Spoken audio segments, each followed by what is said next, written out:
Hello everyone, welcome back to sigma institute of excellence. मैं हूं मोनिका और अपने पढ़ रहे थे एम्प्लॉय कॉस्ट। एम्प्लॉय कॉस्ट में अपने ने हेल्थ और रोवेन के फॉर्मूला स्कीम के बेस पे अपने क्वेश्चन सीख रहे थे। अपने एग्जांपल नंबर 9 कर चुके थे वैसे तो, बट ये एग्जांपल थोड़ा सा अलग था, तो मैंने सोचा पहले इसी को मैं थोड़ा सा और एलेबरेट कर दूं, उसके बाद अपने आज नेक्स्ट एग्जांपल पे जाएंगे। तो इसका ए वाला पॉइंट तो बहुत सिंपल सा था कि अपने जो हेल्थ और रोवेन है दोनों की स्कीम से सेम बोनस कब आएगा। तो सेम कब आएगा, जब टाइम टेकन इस 50% ऑफ टाइम अलाउड होगा, तब दोनों की तरफ से दोनों स्कीम से सेम बोनस आएगा। सेकंड वाला पॉइंट क्या बोला, सेकंड वाला एक सम था, उसमें बोला था कि एक जॉब है जिसको 8 घंटे लगेंगे, उसका आर्ली रेट भी अपने को दिया था और अपने को बोला था कि बोनस अर्न, टोटल अर्निंग और आर्ली अर्निंग निकालो और प्रोग्रेसिवली निकालो, मतलब एक एक आर तुम सेव कर रहे हो प्रोग्रेसिवली, उसके बेसिस पे निकालो। तो अपने ने पूरा ऐसे लिख के देखा था कि क्या है ये ये रोवैन की तरफ से, ये हेल्सी की तरफ से। कल एक मेन पॉइंट बताना रह गया था, दैट इज कि इसका बोनस मतलब हेल्से के हिसाब से जो बोनस वाली लाइन है और रोवेन के हिसाब से जो बोनस वाली लाइन है, इसे ध्यान से देखो। इसमें फर्क क्या है कि एक टाइम आएगा जब पीक आ जाएगा, यहाँ पे भी और यहाँ पे भी, मतलब सॉरी, कहना क्या चाहती हूँ कि यहाँ पे जैसे जैसे तुम जितना ज्यादा टाइम सेव करोगे ना, उतना ज्यादा बोनस बढ़ेगा हेल्से में। जैसे यहाँ पे 4 है, जब तुमने 1 घंटा सेव किया, फिर 2 घंटे बचाए तो 8 हो गया, 3 घंटे बचाए तो 12, 16, ऐसे चलता जाएगा। और जब तुमने 7 घंटे बचाए, मतलब काम जो 8 घंटे जिसको लगने थे तुमने एक ही घंटे में खत्म कर दिया, तो तुम्हें 28 रुपीज का बोनस मिल रहा है, मतलब तुम्हारा बोनस बढ़ता जा रहा है। बट रूवैन में ऐसा नहीं है। रूवैन में क्या चल रहा है कि एक पीक आएगा, ये रहा वो पीक, जब तुमने 4 घंटे सेव किए, उसके बाद जब तुम 5 घंटे सेव करके काम को 3 घंटे में खत्म करोगे ना, तो वो गिरता चला जाएगा बोनस। मीन्स रोवेन ये इंश्योर करता है कि तुम टाइम सेव करो, that is better, but quality को कॉम्प्रोमाइज करके टाइम सेव नहीं करना है। रोवेन ये अश्योर करता है। अपने ने पहले शायद एक लाइन पढ़ी थी कि रोवेन इज बेटर, क्यों? क्योंकि वो क्वालिटी कॉम्प्रोमाइज नहीं होने देता। यहाँ पे दिख ही रहा है कि इम्प्लाइड है यार कि 8 घंटे का काम है, उसे तुम कैसे 3 घंटे, 2 घंटे या फिर 1 घंटे में खत्म कर सकते हो? एटलीस्ट 4 घंटे जितना टाइम तो लगना चाहिए ना। तो इसमें ऐसा होगा कि एक पॉइंट तक तुम्हारा बोनस बढ़ रहा है। देखो 7 हुआ, 8 हुआ, मतलब 7 हुआ, 12 हुआ, 15 हुआ, 16 हुआ, 16 हो गया, पीक आ गई, उसके बाद तुम्हारा जो बोनस है ना वो गिरता चला जाएगा। That is Rowan. अब ये वाला हो गया। अब एग्जांपल नंबर 10 पे आता है। आई होप 9 में कोई डाउट नहीं होगा।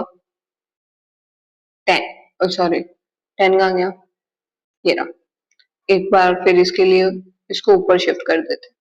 चलिए एग्जांपल कॉपी कर लिया है तो बेटर है, स्क्रीनशॉट लेना है तो अभी ले लो। मैं ये सब कुछ रफ कर देती हूँ थोड़ा सा। हम्म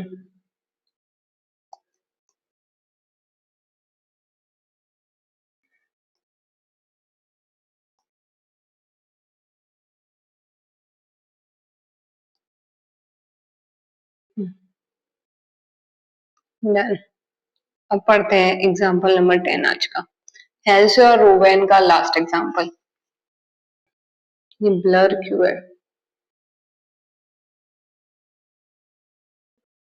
नोटपैड वापस खोल लेते हैं।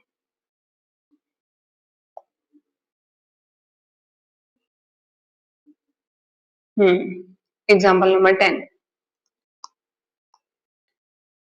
कहना क्या चाहता है, एक स्किल्ड वर्कर है एक्स वाई जेड लिमिटेड में, उसे गारंटी है कि उसे 30 रुपए पर आवर मिलेगा, मतलब 30 पर आवर उसे गारंटी पे करना ही पड़ेगा, चाहे वो कितना भी काम करे, उसे 30 रुपए तो गारंटी मिलेगा। The standard time per unit for a product is 4 hours. 4 hours लगते हैं एक यूनिट को, मतलब time allowed for a unit is 4 hours. Mister P, a machine man, has been paid wages under Rowan. कोई mister P करके है, उसे रूवैन के अंडर वेजेस मिलती है, मतलब रूवैन स्कीम के हिसाब से उसे वेजेस मिलती है। He had earn an effective hourly rate, अपने को आर्ली रेट दिया। आर्ली रेट क्या होता है? तो total earning divide by time taken is hourly rate, तो वो अपने को दिए 37.5 on a manufacture of that product. Particular product, तो वो अगर एक प्रोडक्ट मैन्युफैक्चर होता है ना तो उसे आर्ली रेट इतना मिलता है। Okay, state what could we have, what could have been his total earning, उसकी टोटल अर्निंग और इफेक्टिव आर्ली रेट क्या होगा, ये क्या होगा और ये क्या होगा, हैड बीन और हेल्थ से के हिसाब से उसकी अमाउंट लेके आओ। तो सबसे पहले अपने को टाइम टेकन निकालना पड़ेगा, ठीक है। तो पहले टाइम टेकन अपने को, अब क्वेश्चन में क्या क्या दिया है, पहले जितना डेटा दिया है ना उसको एक बार लिख लेते हैं,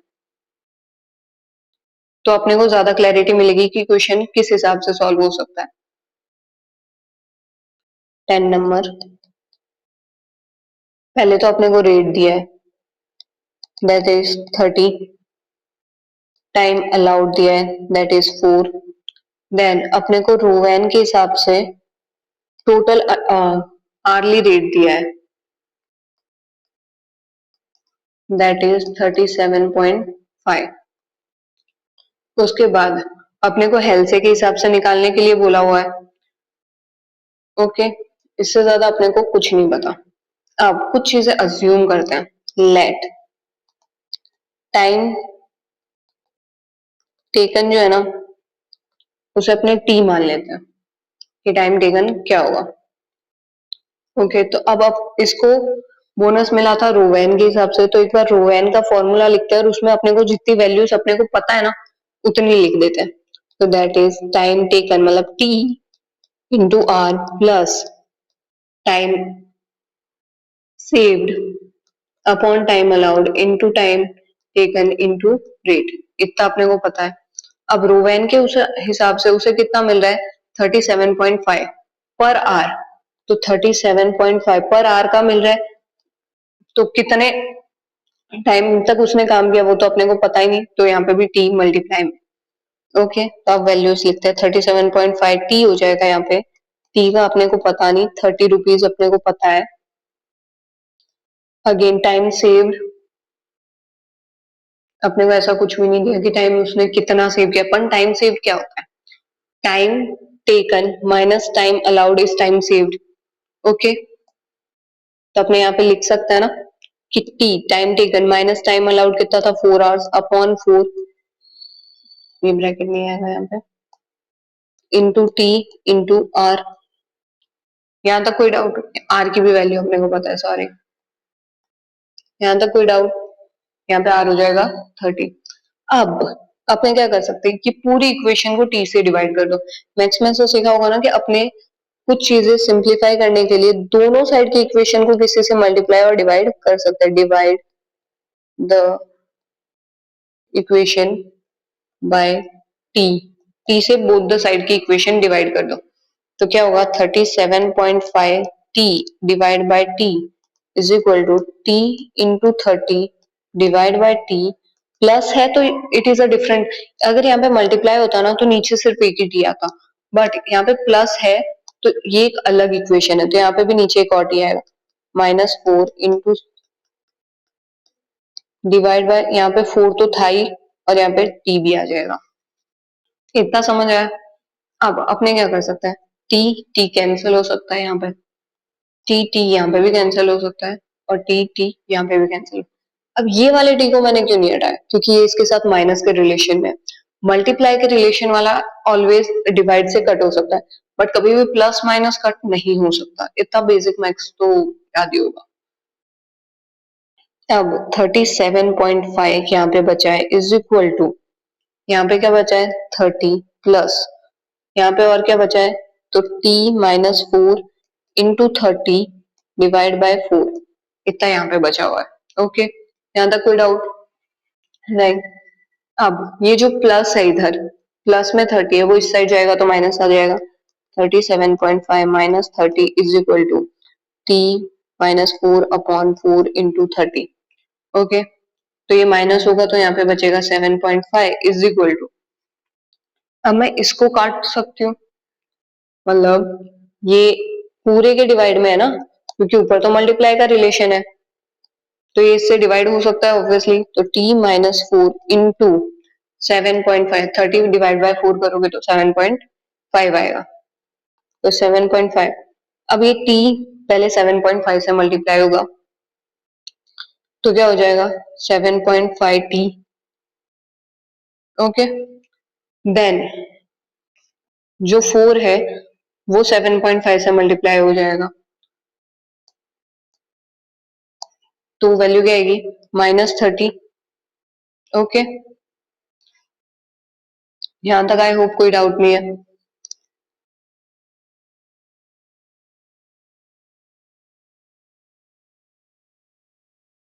1 मिनट, अपने को यहाँ पे 4 पहले लिखना था।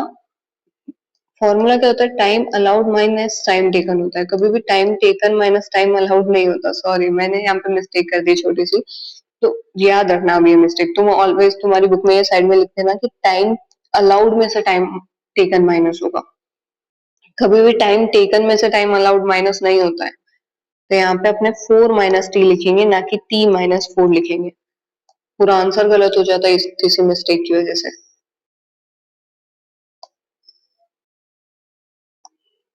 अगेन यहाँ पे भी 4 माइनस टी, अब यहाँ पे 4 जगह पे सही करना पड़ेगा। तभी मैं सोचू गलत क्यों दिख रहा है। 4 माइनस टी, यहाँ पे भी 4 माइनस टी, और यहाँ पे भी 4 माइनस टी। अब सही है।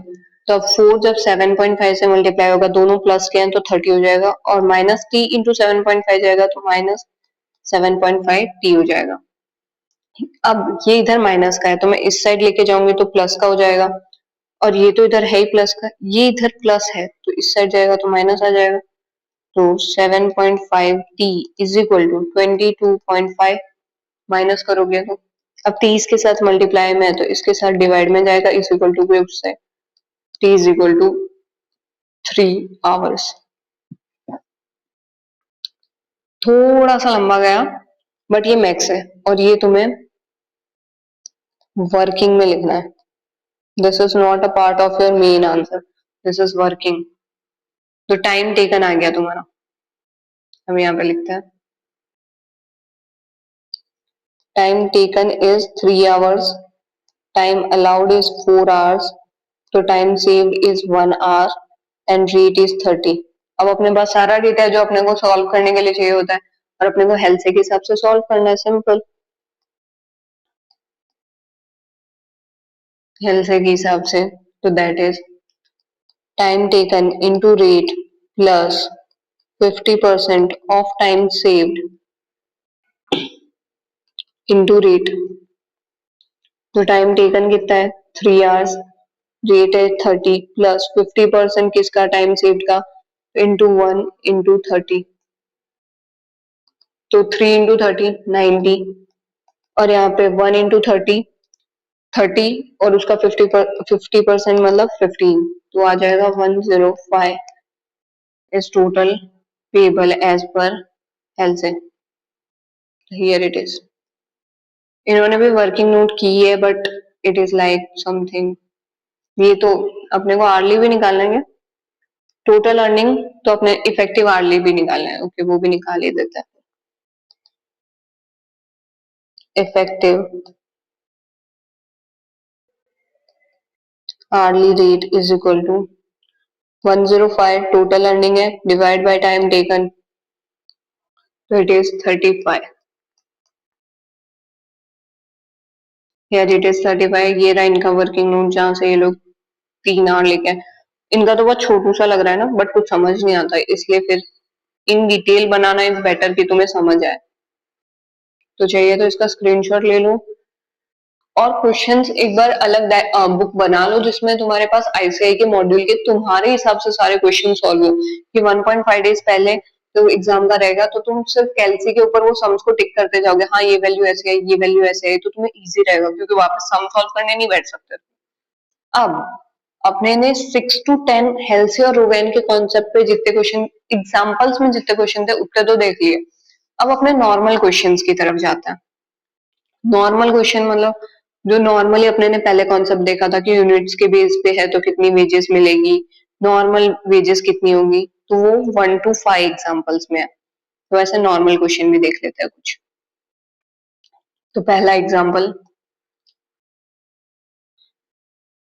एक्स एक एम्प्लॉय है एबीसी कंपनी का और उसे फॉलोइंग बेनिफिट्स मिलते हैं। बेसिक पे मिलता है उसको 10,000 रुपए पर मंथ, डियरनेस अलाउंस मिलता है 2,000 रुपए पर मंथ, बोनस मिलता है 20% of salary and dearness. 20% of salary and DA बुलाओ ना तो क्या होगा, ये दोनों को प्लस करो, 12,000 इंटू 20% करोगे तो ये तुम्हारा बोनस आ जाएगा। देन अदर अलाउंस मिलता है 2,500 पर मंथ। एम्प्लॉयर का contribution towards PF 10% of salary and DA, again 12,000 का 10% इसे मिल रहा है पीएफ, मतलब पीएफ ही बोलते हैं, मतलब एम्प्लॉयर इसके पीएफ की तरफ भी इतना कंट्रीब्यूट कर रहा है। एक्स जो वर्कर है वो 2,500 घंटे पर एनम काम करता है, उसमें से 400 घंटे जो होते हैं वो नॉन प्रोडक्टिव है और उसे नॉर्मल आइडल टाइम, मतलब वहां पे जा रहा है ऑफिस में, मतलब सपोज ऑफिस है उसकी, उसमें वो जाता तो 2,400 घंटे पूरे साल में पर एनम, बट 400 घंटे फ्री बैठा रहता है, क्यों, लंच टाइम होगा, रेस्ट टाइम होगा, इस हिसाब से उसके आइडियल नॉर्मल आवर्स है। आइडियल मतलब इसके लिए इसकी सैलरी नहीं कटती, मतलब ये 400 घंटे जब वो वहां पे जाके ऐसे ही बैठा है तो उसके लिए उसकी सैलरी नहीं कटती, बट वो काम नहीं करता 400 घंटे। You are required to compute effective hourly rate, अपने को निकालने को बोला है, बहुत सिंपल सा क्वेश्चन। सिंपल ही करना क्या है, जितने उसको बेनिफिट रिसीव हो रहे हैं सारे प्लस कर दो, डिवाइड बाय उसका इफेक्टिव टाइम कितना है काम करने का, उससे डिवाइड कर दो। तो सबसे पहले फर्स्ट इफेक्टिव टाइम निकाल लेते हैं, इफेक्टिव आवर्स, तो 2,400 वो टोटल काम करता है, उसमें से 400 घंटे तो आइडली बैठा रहता था, तो 2,000 घंटे ही वो काम करता था पर एनम। ओके, ये ठीक है, यहाँ तक कोई डाउट है नहीं। अब अपने स्टेटमेंट बनाते हैं कि उसका टोटल कितना पे हो रहा है उसको। तो स्टेटमेंट ये तुम WN में लिख देना, WN1, और कोई आंसर यहाँ से चालू करना। स्टेटमेंट showing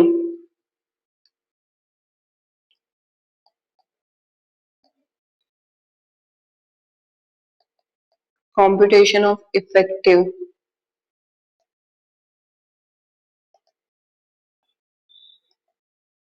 hourly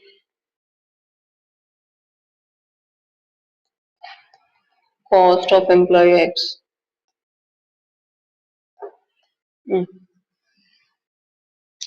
ठीक है, अपने क्या कंप्यूट कर रहे हैं, तो आर्ली रेट कंप्यूट कर रहे हैं। तो अपने को डेटा वैसे तो दो टर्म्स में दिया है, ये वाला डेटा सारा पर मंथ है और ये वाला डेटा पर एनम है, तो अपने एक काम करते हैं, अपने दोनों तरीके से निकाल लेते हैं। तो यहाँ पे लिख दो पर मंथ, यहाँ पे लिख दो पर एनम। तो पहले उसकी अर्निंग निकाल लेते हैं, उसकी अर्निंग कितनी है, तो अर्निंग ऑफ एम्प्लॉय एक्स। सबसे पहले उसको क्या मिल रहा है, बेसिक पे,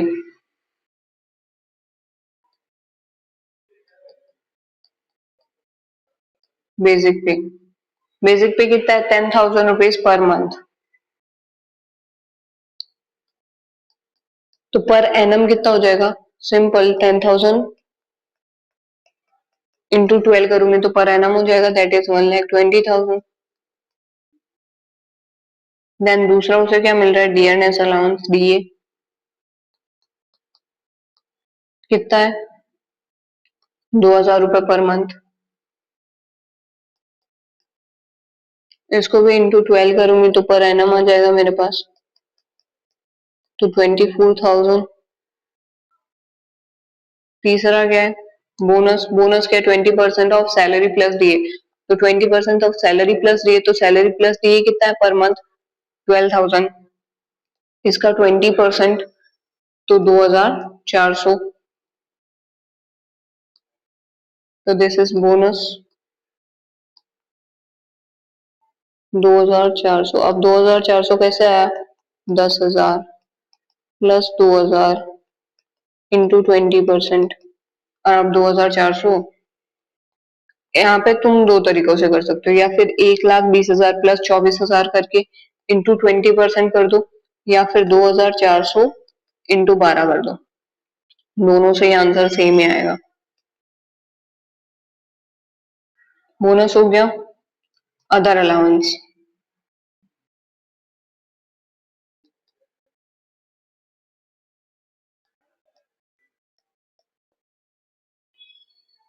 other allowance 2,500 per month.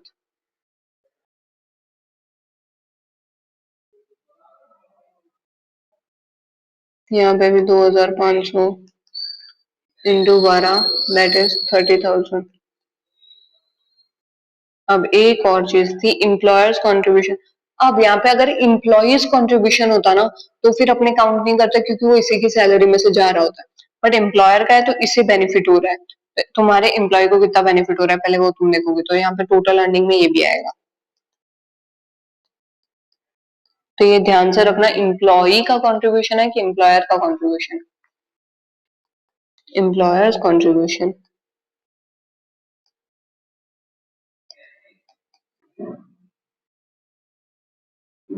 10% of salary plus DA, मतलब सैलरी प्लस डीए 12,000 है, इंटू 10%। बहुत खिचड़ी हो गई ना, इट्स ओके। तो 12,000, अभी 12 कैसा है ये तो पता है ना, का 10% 1,200। अब यहाँ पे भी तुम ऐसा कर सकते हो कि इन दोनों का मल्टीप्लाई करो और मतलब 1,20,000 प्लस 24,000 करो और उसका 10% करो तो भी आंसर सेम ही आएगा, वरना 1,200 इंटू 12 कर दो तो 14,400। यहाँ पे ठीक है। अब टोटल पर मंथ का भी टोटल ले आओ और पर एनम का भी टोटल ले आओ। तो पर मंथ का टोटल हो जाएगा 18,100, पर एनम का हो जाएगा 2,17,200। और अपने ने इफेक्टिव तो पहले ही निकाला था वर्किंग में कि इफेक्टिव आवर्स कितना है, इफेक्टिव आवर्स तो वो 2,000 आवर्स है पर एनम, तो पर एनम और आर्ली रेट आ जाएगा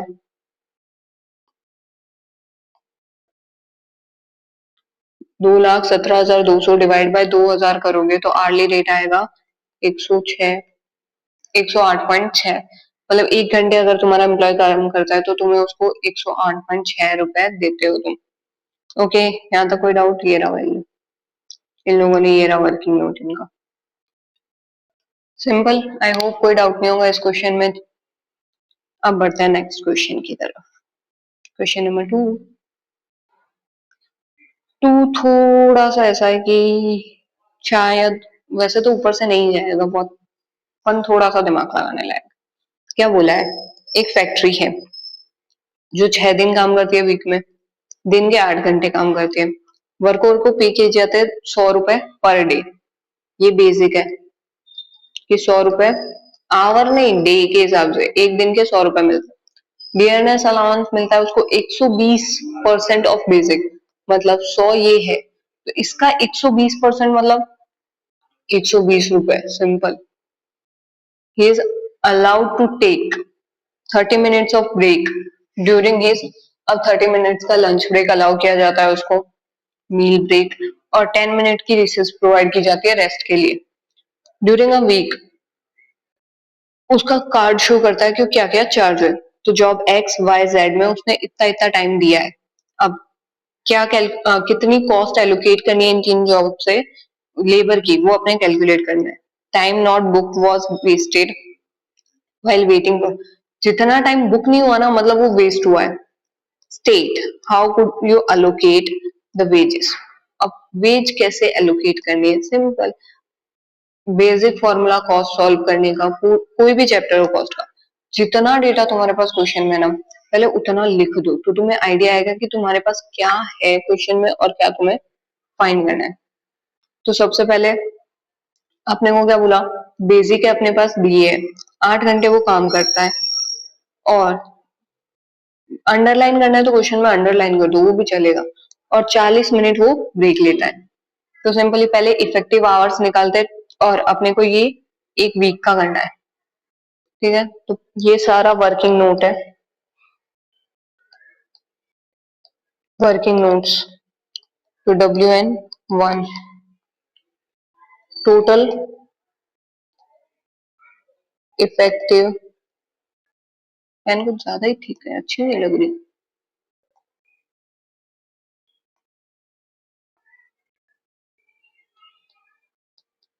WN1 total effective hours in a week. Okay, तो वो कैसे निकलेंगे? अपने 8 घंटे एक दिन के काम करते हैं, इंटू 60 कर रही हूँ क्योंकि मेरे को मिनट्स में कन्वर्ट करना है ये, क्योंकि अपने को 40 मिनट का ब्रेक भी दिया है। तो 8 घंटे इंटू 60 किया तो वो मिनट्स में कन्वर्ट हो गया, और 40 मिनट्स का मेरा ब्रेक उसमें से माइनस कर दूंगी, डिवाइड बाय 60 की वापस आवर्स में कन्वर्ट हो जाए, और इनटू 6 डेज, क्योंकि ये वीक में 6 दिन काम करता है, 6 डेज। तो ये जो है वो मेरे इफेक्टिव आवर्स आ जाएंगे, दैट इज 44 आवर्स। समझ आए? मल्टीप्लाई एंड डिवाइड बाय 60 क्यों किया? क्योंकि 40 मिनट्स के बेसिस से, अगर 1 आवर होता ना तो मैं नहीं करती into 60, directly 8 hours minus 1 hour कर देती और इंटू 6 डेज कर देती, तो वो सही होता। बट यहाँ पे मिनट्स में दिया तो पहले अपने 8 आवर्स को मिनट्स में कन्वर्ट करेंगे, फिर उसमें से 40 मिनट्स माइनस करेंगे, क्योंकि वो अपना आइडियल टाइम था, वहां पे काम नहीं हो रहा था, तो वो इफेक्टिव आवर्स में नहीं कैलकुलेट हुआ। ये पहली चीज आ गई। WN2, उसे कितनी वेजेस मिल रही है?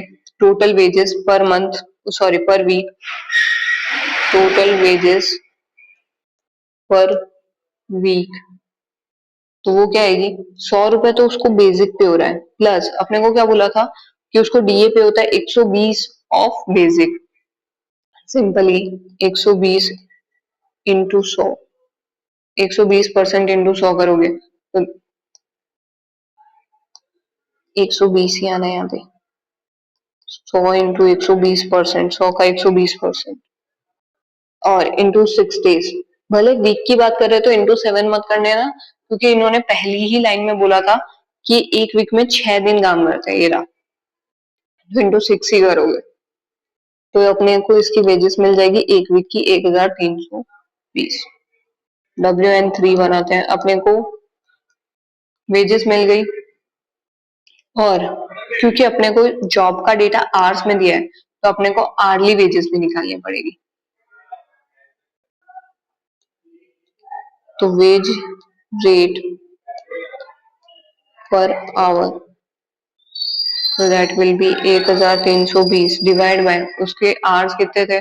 44 आवर्स, तो 30 पर आवर उसको मिलता है।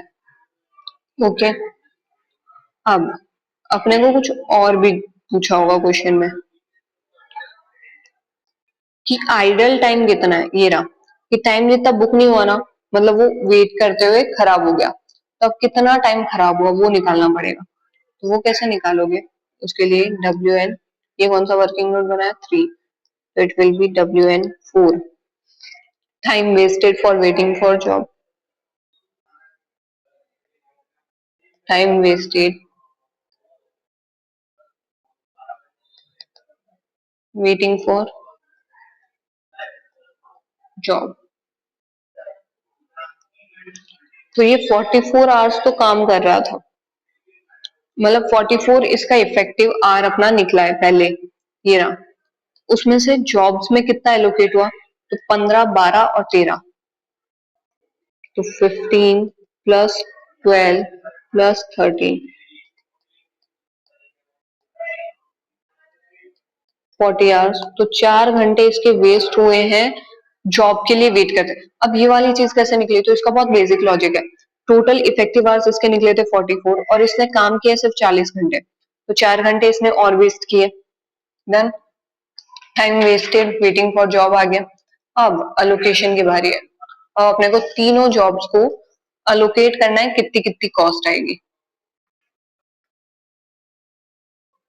तो लाइन क्या होगी? अलोकेशन ऑफ वेजेस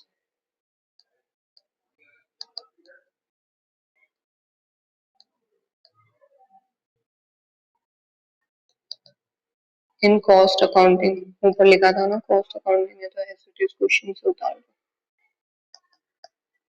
ठीक है। अब जॉब कौन सी थी, तो जॉब एक्स थी। जॉब के नाम यहाँ पे दिए थे एक्स वाई जेड और उनके आवर्स दिए थे। जॉब वाई है, जॉब जेड है। अब 15 आवर्स,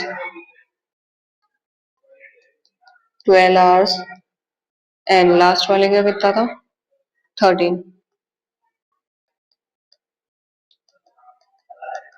अब पर आवर की कॉस्ट कितनी थी अपनी, 30 रुपीज।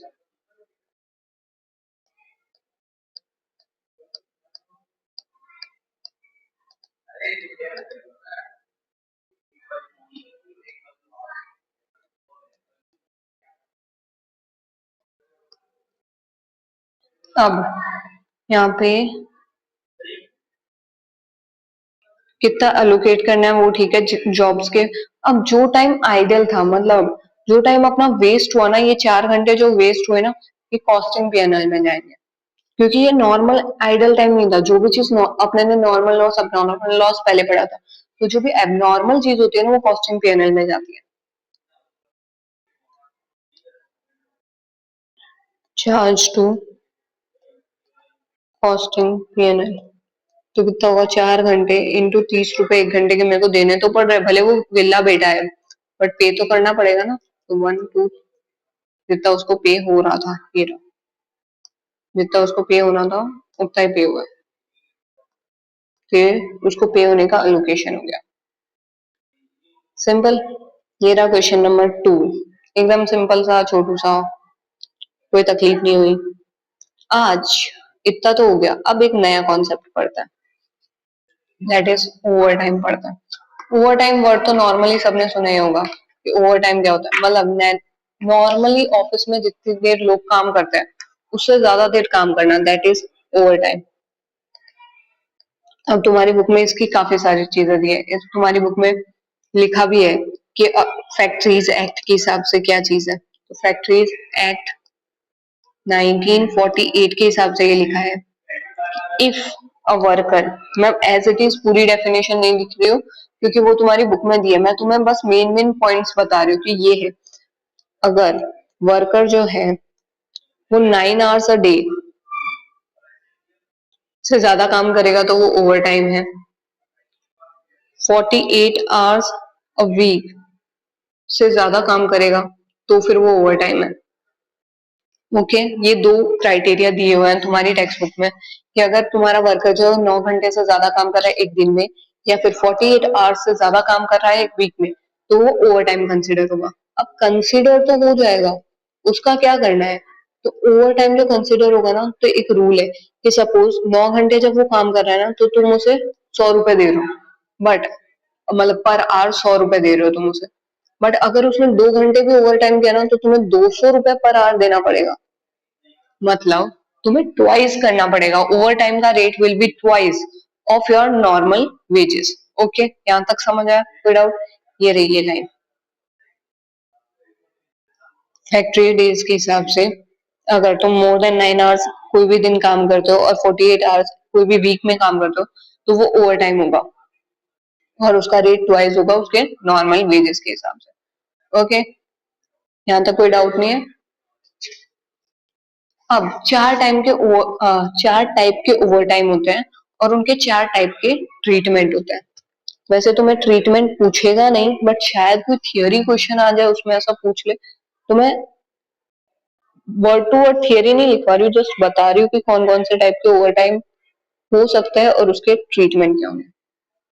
पहला, अपने कस्टमर के कहने पे ओवर टाइम करवा रहे वर्कर्स, मतलब कस्टमर को अर्जेंसी है और उसके लिए हम लोग ओवर टाइम करवा रहे हैं और कस्टमर रेडी है उसको बियर करने के लिए, रेडी टू बियर। तो वो कस्टमर का जो काम है ना, कस्टमर की जो जॉब है उसमें अपने अलोकेट कर देंगे। ओके। सेकेंड वाला क्या है कि कोई शॉर्टफॉल की वजह से हम लोग काम करवा रहे हैं वर्कर को, मतलब कोई डिपार्टमेंट, सपोज शॉर्टफॉल मतलब कि अपने को अर्जेंटली ज्यादा यूनिट्स की नीड आ गई तो उसके लिए अपने काम करवा रहे हैं, तो जिस डिपार्टमेंट में काम करवा रहे हैं ना उसको, उस डिपार्टमेंट में अलोकेट हो जाएगा। ठीक है। अब तीसरी चीज क्या, अब मैनेजमेंट ने कोई गलती कर दी, मैनेजमेंट की गलती की वजह से, मतलब सपोज ऑफिस, ये वाला मैं थोड़ा अच्छे से, अब तुम्हारी फैक्ट्री है, तो फैक्ट्री में एक ही डिपार्टमेंट तो होता नहीं है, ऐसे तीन चार डिपार्टमेंट है, तो इसकी गलती हो गई। अब गलती हो गई, सपोज यूनिट्स में कोई डिफॉल्ट आ गया, तो अब यूनिट्स अपने को अर्जेंटली चाहिए, तो इसलिए अपने ओवर टाइम करा रहे हैं, तो जो कॉस्ट है ना, वो इसी एक यूनिट को भुगतनी पड़ेगी, मतलब ओवर टाइम चाहे कोई भी यूनिट कर रहा हो, अब इसकी गलती है, इसलिए ये दोनों के भी जो वर्कर्स है ना वो ओवर टाइम कर रहे हैं, तो ये सारी कॉस्ट ये वाले डिपार्टमेंट पे जाएगी, तो अलोकेट टू अनदर डिपार्टमेंट, जिसकी गलती है उस डिपार्टमेंट के ऊपर जाएगी। तीसरी चीज क्या है, तो मार्केट में कोई अबनॉर्मल चीज होगी, सपोज कहीं अर्थक्वेक आ गया, कोई फ्लड आ गया, तो उसके ऊपर जो है ना अपने एक्स्ट्रा यूनिट्स बना रहे हैं, क्योंकि ऑब्वियसली अब वहां पे नीड पड़ेगी, तो अपने एडवांटेज लेना चाहते हैं उस चीज का।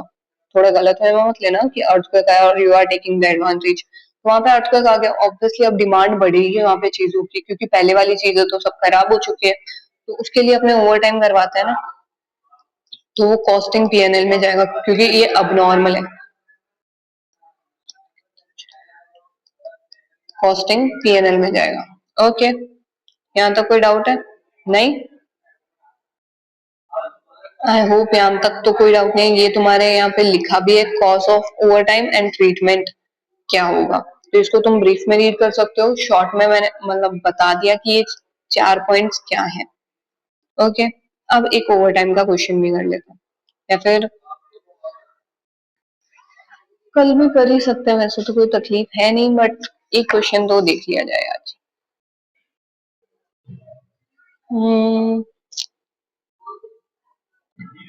ओवर टाइम के आज अपने ने थियरी तो देख ली, क्वेश्चन अपने ओवर टाइम के कल देखते हैं, क्योंकि कल ओवर टाइम के क्वेश्चन देखने के साथ एक नेक्स्ट कॉन्सेप्ट भी अपने पढ़ लेंगे। तो thank you for today, bye bye.